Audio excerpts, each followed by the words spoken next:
Baik, kita bersua kembali.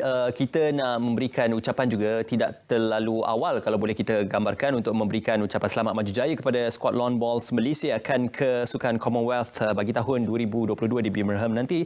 Untuk kita bercakap lebih lanjut, saya Mak Pesati bersama dengan berbagi Datuk Awalan Abdul Aziz, Presiden Persekutuan Lawn Bowls Malaysia PLBM, dan juga Tuan Zuraidi Putih, Ketua Jurulatih skuad Lawn Bowls Malaysia. Assalamualaikum, selamat pagi Datuk. Waalaikumsalam. Zuraidi, apa khabar? Alhamdulillah, terima kasih bersama dengan kami.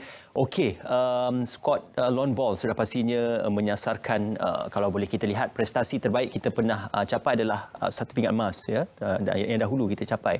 Jadi untuk kali ini bagaimanakah misi dan juga visi yang akan digerakkan oleh persatuan khususnya untuk skuad Lawn Bowls Malaysia di Sukan Commonwealth, Datuk? Terima kasih. Terlebih dahulu berkaitan dengan sasaran kita untuk Sukan Commonwealth yang akan datang di Birmingham 2022 yang akan bermula akhir bulan Julai sehingga awal bulan Ogos tahun ini.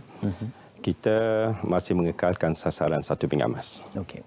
InsyaAllah kita akan cuba untuk mencapai satu pingat emas dan juga kita tambah satu sasaran untuk satu lagi pingat yang lain. Tak kira warna apa. Okay.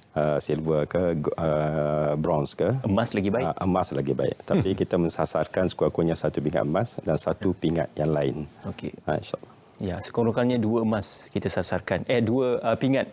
Dua pingat. Kita sasarkan 2 pingat. Mulut saya 2 emas nanti, insyaAllah. Anda tahu masih mulut. Ini sebenarnya perjuangan yang amat getir juga kerana kita berdepan dengan pandemik COVID-19. Mungkin corak latihan dan juga bagaimana penjadualan latihan juga perlu untuk dirombak dan juga diubah semula. Untuk skuad Lawn Bowls negara, bagaimana persiapan dan juga latihan itu dirangka khususnya menjelang Sukan Commonwealth nanti, Tuan? Banyak yang telah kita lakukan sebelum berlakunya pandemik ini dan semasa pandemik ini berlaku. Kita terpaksa mengubah jadual latihan dan memodifikasikan beberapa perubahan latihan dan kita juga telah mengenal pasti beberapa kelemahan atlet-atlet dalam masa latihan itu yang diberilah. Dan kita telah menjalankan beberapa latihan terutamanya semasa pandemik. Kita buat latihan di rumah melalui talian dan juga berbagai cara lah untuk kita memastikan atlet berada dalam keadaan yang terbaik. Ya. Kalau kita sedia maklum untuk pendedahan atlet ini kepada kejohanan-kejohanan besar seperti ini, mungkin kejohanan-kejohanan bersiri ataupun kejohanan-kejohanan kecil disertai untuk mempersiapkan. Tapi disebabkan pandemik ini ada beberapa kejohanan yang terpaksa ditangguhkan atau dibatalkan. Jadi bagaimana dengan persiapan ini apabila beberapa kejohanan yang sepatutnya disertai tetapi mungkin terpaksa ditangguhkan oleh skuad negara? Itu yang kita terpaksa hadapi situasi ini dengan penuh sabar. Ya. Kita tidak boleh menjadikan ini sebagai alasan untuk kita tidak melakukan jalan yang terbaik. Kita ada plan yang contingency, plan B kita, kita melakukan latihan, mengadakan pertandingan dalam negeri. Pihak persatuan juga mengadakan inisiatif mereka sendiri iaitu mengadakan pertandingan contoh simulasi yang diadakan di Ipoh baru ini dengan bantuan ASN juga dan juga MSN. Dan saya sangat berterima kasih dan bersyukur kepada pihak persatuan kerana memahami keadaan yang kita hadapi. Sebab untuk menghadapi kejohanan-kejohanan besar yang dulu kita pernah sertai, kini kita tak dapat sertai. Sebab atlet-atlet kita kebanyakannya majoritinya adalah atlet-atlet yang telah bertaraf dunia. Mereka perlukan kejohanan-kejohanan yang besar di peringkat luar negara. Tapi apakan daya disebabkan pandemik dah berjalan selama 2 tahun. Kita tidak dapat merasai nikmat perlawanan bertaraf dunia. Ya, apa kejohanan yang kita termiss ataupun kita terlepas kejohanan Piala Dunia itu 4 tahun sekali, iaitu kejohanan sepatutnya berlangsung pada tahun 2020 lagi. Kemudian kejohanan Asia Pasifik antara yang terbaik di mana kita yang mengumpulkan pemain yang terbaik di dunia. Jadi di situ kita dapat menguji kita punya terutamanya PES, sasaran kita yang pernah menang di Commonwealth baru-baru ni, Siti Zarina dan Emma. Jadi untuk menguji mereka setakat di dalam negara kita saja, kita tahap itu sangat menyukarkan. Tapi saya tidak mahu menekankan perkara tersebut, tapi saya lebih menekankan kepada perkara yang boleh membina dia orang punya dari segi impak psikologi dia orang. Saya sekarang ni dan juga pasukan kami dengan kerjasama ASN dan MSN dan juga bantuan persatuan meneruskan strategi tersebut dengan berbagai cara. Ya. Dan sekarang ni penekanan psikologi yang sangat penting buat masa sekarang. Persiapan mental tu yang Ya, persiapan mental sangat-sangat dalam penting. kejuaraan besar ya. Skill itu mungkin boleh diasah, tapi persiapan mental itu Ya, adalah betul. sesuatu yang amat kritikal juga. Yang berbagi Datuk, kalau disebutkan tadi tentang kejuaraan-kejuaraan dunia dan juga untuk kejuaraan Commonwealth ini, di manakah posisi skuad negara untuk Commonwealth dan juga untuk ranking dunia, Datuk? Kalau saya boleh tambah sikit berkaitan dengan latihan tadi. Ya. Kita dah beralih ke fasa endemik sekarang. Dah mula beralih fasa endemik, alhamdulillah. Dan kita sudah mula sebagaimana yang Coach Eddie sebut tadi. Kita dah bermula menjalankan simulasi. Bahkan banyak kejohanan tempatan yang telah diadakan. Daripada situ kita boleh menilai prestasi atlet untuk kita nanti buat keputusan the last 10 yang kita akan bawa ke Sukan Commonwealth nanti.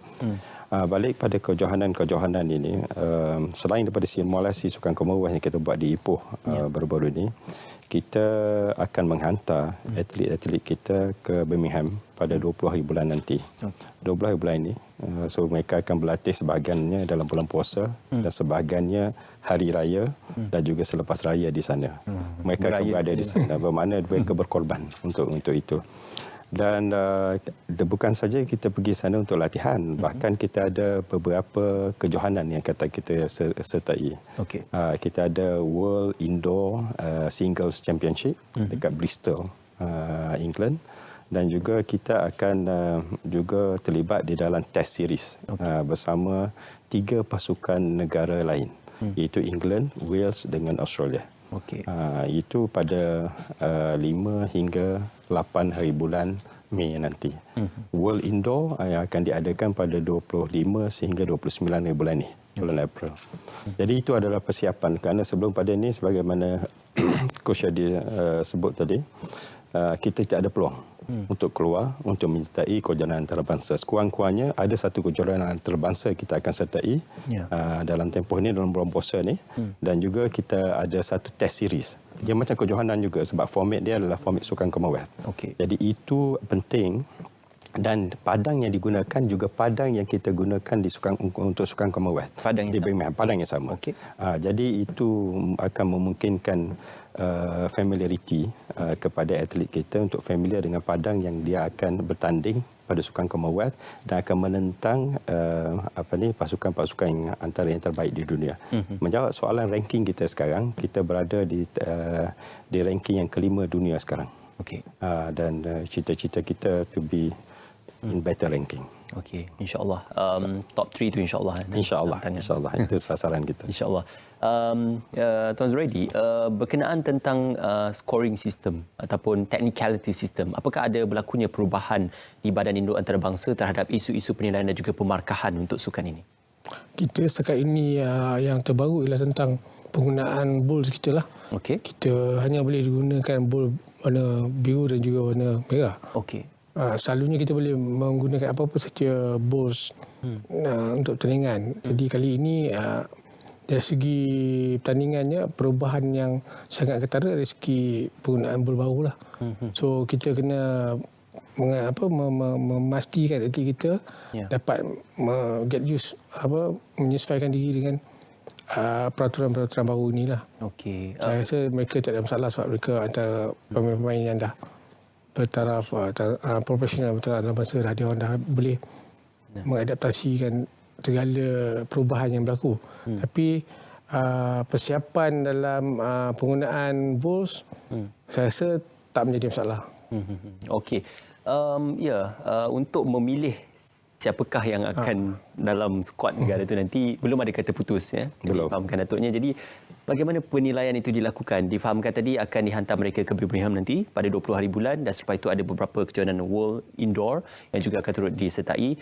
Jadi bilakah antara tarikh akhir akan dilakukan penilaian akhir untuk menetapkan inilah skuad negara yang akan ke Commonwealth nanti? Okay, yang pertama saya ingin tekankan kriteria pemilihan. Kriteria kita memilih berdasarkan prestasi yang konsisten. Ya. Kemudian dari segi attitude mereka terhadap latihan yang kita jalankan, psikologi pun adalah faktor yang penting, persistency is another factor, and yang penting juga adalah daya juang dia, the fighting spirit yang ada kepada pemain-pemain tersebut, atlet-atlet tersebut dan jati diri mereka kerana mereka mewakili negara. Jadi semua aspek ini, semua kriteria ini akan dirangkumkan, ditambah dengan simulasi dan juga latihan yang kita adakan di sana. Jadi kita menjangkakan apabila dia kembali ke Malaysia daripada Birmingham nanti, insya-Allah kita akan buat the final 10. Kita akan hantar ke sana. Asalnya kita sepatutnya menghantar cuma 12 atlet, 6 lelaki 6 perempuan. Pemilihan terakhir akan 10, 5 lelaki 5 perempuan. Tetapi setelah saya berbincang dengan coach, dengan ketua our team manager, pengurus pasukan, kita telah membuat keputusan. Walaupun bajet terhad, tapi kita akan menghantar 8 lelaki dan 8 perempuan. Supaya kita spektrum pemilihan tu lebih besar dan memberi peluang kepada mereka untuk prove themselves. They are worth to be included in the national team for Commonwealth. Dan juga dalam keadaan pandemik kita, walaupun kita dah beralih ke endemik, kita tak tahu SOP apa yang akan diterima pakai nanti di sana. Kita bimbang takut kalaulah choices kita ni kurang, nanti mereka kalau kita ada 6 orang, 6 lelaki 6 perempuan, kita ada satu option je lagi, seorang. Jadi kita kalau boleh kita ada better option, sekiranya berlaku apa-apa, seorang tidak dapat menyertai, kita ada lagi backup. So backup plan kita adalah penting supaya kita mempunyai bilangan yang secukupnya sekiranya berlaku apa-apa kepada atlet sebelum dia masuk kepada game village di Sukan Commonwealth nanti. Everyone has the equal opportunity. For the time being kita ada 16. 16 ini ada equal opportunity. Selain daripada ruang dan juga peluang yang sama rata ataupun yang lebih adil itu, untuk pelapis skuad negara kita bagaimana? Apakah ada program-program yang dianjurkan untuk mendapatkan pemain-pemain ataupun atlet-atlet baru dalam sukan ini? Ya, kita selain daripada yang berada dalam pasukan negara, kita juga dapat mencukui bakat pemain-pemain kita dalam pasukan masa kejohanan sukma nanti. Persatuan juga tengah giat untuk menjalankan program Jack ke sekolah yang telah dilancarkan baru-baru ini. Ini satu program yang sangat baik yang mana di mana atlet-atlet kita sampai ke sekolah-sekolah untuk mendapatkan bakat-bakat baru. Seperti pemain-pemain yang ada dalam skuad kita sekarang ni, kita ada Idham daripada Terengganu. Pemain yang berasal daripada peringkat sekolah. Kemudian dibawa untuk mewakili Sukma Terengganu dan memenangi pingat emas di kejohanan Sukma. Dan sekarang ni berada dalam prestasi terbaik dan yang akan saya rasa memberi saingan yang baik kepada pemain-pemain yang ada sekarang di dalam skuad negara. Rata-rata pemain negara yang ada sekarang dalam skuad kita berasal dari pemain peringkat Kombi yang saya ceritakan tadi. Dan program Jack ke sekolah ini yang akan membawa mereka menjadi pemain yang terbaik yang pernah memenangi kejohanan di peringkat dunia. Kita ada beberapa pemain yang telah memenangi kejohanan dunia seperti Farul Jabal, Hizri Rais, Zul Hilmi, Fairuz dan juga Siti Zalina Ahmad, Emma Firina Sarbu. Terlalu banyak. Susah untuk nak sebut pencapaian mereka yang kita tak tahu. Dalam kesempatan ini di ATM saya ingin menyatakan bahawa atlet-atlet kita sememangnya telah mencapai beberapa kejayaan dan saya rasa mereka ini patut diberi pengiktirafan. Betul. Di samping memberi pengiktirafan, ruang kepada persatuan dan juga pasukan untuk diberikan lebih banyak pendedahan dan juga khususnya peruntukan sukan juga adalah lebih baik supaya kita dapat menghasilkan pembangunan sukan ini supaya setara dengan sukan-sukan premier lain. Jadi apa mungkin harapan Datuk untuk melihat sukan lawn ball juga boleh setanding dengan sukan premier lain untuk menghasilkan dan juga menyumbang pingat di peringkat antarabangsa, Datuk? Ada beberapa perkara. Yang pertama adalah dari segi pengenalan sukan lawn ball ini sendiri. Populariti. Kita tak sama dengan sukan bola sepak, sukan hoki, badminton dan sebagainya. Aspek itu kita beri penekanan sekarang supaya kita pergi ke akar umbi dan kita mempromosikan sukan ini seberapa luas yang mungkin. Yang kedua adalah bajet lah. Untuk kita mengadakan kejohanan, kita membuat pembangunan dan sebagainya. Saya ingin berterima kasih kepada pihak Majlis Sukan Negara kerana menyediakan peruntukan yang cukup banyak juga dan mereka ada confident pada kita. Kita part of podium program Sukan Long Bowls ni. Begitu juga saya dah untuk Road to Birmingham ni, kita oleh kerana ada kekangan kewangan untuk menghantar seberapa ramai mungkin atlet ke sana, kita dapat sponsors juga.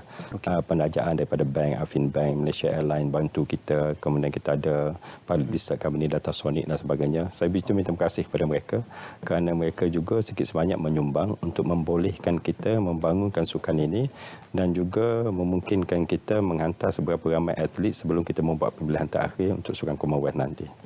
Apapun atlet non ball tidak pernah gagal untuk menghasilkan pingat untuk negara. Jadi mungkin pengharapan daripada Tuan Zuraidi untuk melihat persiapan dan juga harapan bagi Sukan Commonwealth 2022 bagi skuad non balls. Saya harap persiapan kita berjalan lancar sebab sokongan yang diberikan oleh banyak pihak, terutama Persatuan Long Ball Malaysia pada MSN dan ASN cukup baik. Dan tidak ada sebab untuk kita untuk tidak membalas budi baik mereka. Dan saya telah tekankan kepada atlet, kesungguhan yang kita tunjukkan ini harus diterjemahkan dengan nyanyian lagu negaraku yang berulang kali yang berkumandang di Birmingham nanti. InsyaAllah, insyaAllah. Selamat maju jaya untuk Tuan Zuraidi dan juga untuk Datuk dan juga untuk atlet kita yang akan ke Birmingham nanti pada 20 hari bulan ini, sepanjang bulan puasa dan juga sepanjang perayaan untuk berlatih dan juga untuk menyertai kejohanan yang dianjurkan dalam beberapa siri nanti, dan juga insyaAllah kita doakan mungkin akan menghasilkan 2 pingat emas insyaAllah. Ya? InsyaAllah Datuk, insyaAllah. Okey, terima kasih Datuk, terima kasih Tuan Zuraidi bersama dengan kami. Kita nak berehat seketika untuk kita kembali selepas ini dan kita akan bercakap lebih lanjut berkenaan tentang perkara-perkara penting, khususnya bebas asap dengan berkat Ramadan, dan juga kita nak berehat seketika dan kita akan kembali selepas ini.